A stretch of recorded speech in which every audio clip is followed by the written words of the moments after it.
કોણે તાજમહેલ બનાવ્યું? શા માટે તાજમહેલ બનાવ્યું? ચાલો જાણીએ આ વિડીયોમાં. ભારતના ઉત્તર પ્રદેશ રાજ્યના આગ્રામાં યમુના નદીના કિનારે તાજમહેલ આવેલ છે.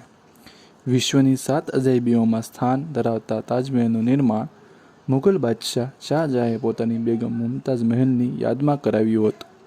ઈસવીસન 1630માં મુમતાઝ મહલ અવસાન પામતા 1631માં તાજમહેલ બાંધકામની શરૂઆત થઈ અને 22 વર્ષ બાદ ઈસવીસન 1653માં તાજમહેલનું નિર્માણ કાર્ય પૂર્ણ થયું.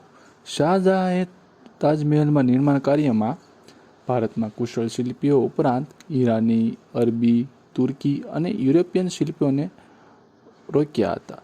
સંસારના અદ્વિતીય મકબરાઓમાં તાજમહેલની ગણના થાય અને એના દ્વારા મુમતાઝ મહલનું નામ જગતભરમાં અમર થઈ જાય એવી શાહજહાંને આંતર ઈચ્છા હતી. તાજમહેલની સંપૂર્ણ ઇમારત ઉત્તરથી દક્ષિણ તરફ લંબચોરસ આકારે વિસ્તરેલી છે.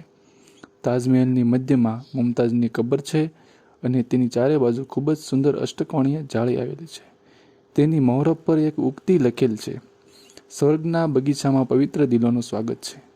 તાજમહેલ ભારતના સ્થાપત્ય કલાના વારસાને ગૌરવિત કરે છે અને દેશ વિદેશમાં પ્રવાસીઓ માટે તાજમહેલ આકર્ષણનું કેન્દ્ર બની રહ્યો છે. જો તમને વિડીયો પસંદ આવ્યો હોય તો લાઈક કરો, સબસ્ક્રાઈબ કરો.